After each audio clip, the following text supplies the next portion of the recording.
महावीर जयंती. भगवान महावीरांनाच वर्धमान असे म्हटले जाते. हे जैन धर्माचे 24वे तीर्थकर होते. भगवान महावीरांनी माणसाला मोक्ष प्राप्तीसाठी 5 मुख्य नियम दिले आहेत.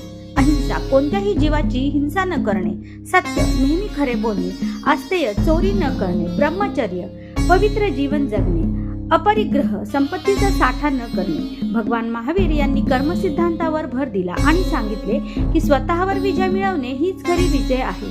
भगवान महावीरांचे विचार आजही मानवाला शांतता आणि सुसंस्कृत जीवनाचा मार्ग दाखवतात.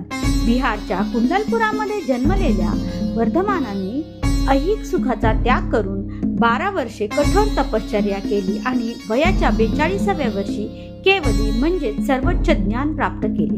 त्यानंतर ते महावीर म्हणून ओळखले जाऊ लागले. भगवान महावीरांची जीवनकथा, बालपण आणि नाव. महावीर स्वामींचा जन्म 599 इसवी सन पूर्व राजा सिद्धार्थ आणि राणी त्रिशला यांच्या पोटी झाला. त्यांच्या जन्मानंतर राज्यात सुखसमृद्धी वाढली म्हणून त्यांचे नाव वर्धमान ठेवण्यात आले.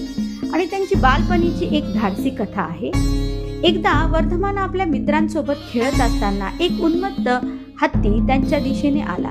सर्व मित्र घाबरून पळाले, पण वर्धमान शांतपणे उभे राहिले आणि त्यांनी त्या हत्तीला आपल्या निर्भयतेने शांत केले. या घटनेवरून त्यांच्या अचाट धैर्याची ओळख पटली आणि त्यांना महावीर असे नाव पडले. संसारिक जीवनामध्ये मन न रमल्यामुळे 30व्या वर्षी त्यांनी गृहत्याग केला आणि ते मुनी बनले. त्यांनी 12 वर्षे कठोर तपश्चर्या, मौन आणि ध्यानधारणा केली. कठोर तपश्चर्येनंतर त्यांना ऋजुपलिका नदीच्या काठी शाल वृक्षाखाली ज्ञान प्राप्त झाले. जगा आणि जगू द्या हा मुख्य मंत्र त्यांनी समाजाला दिला. भगवान महावीरांचे जीवन त्याग, संयम, करुणा यांचा आदर्श आहे. त्यांनी वयाच्या 72व्या वर्षी पावापुरी, बिहार येथे निर्वाण प्राप्त केले.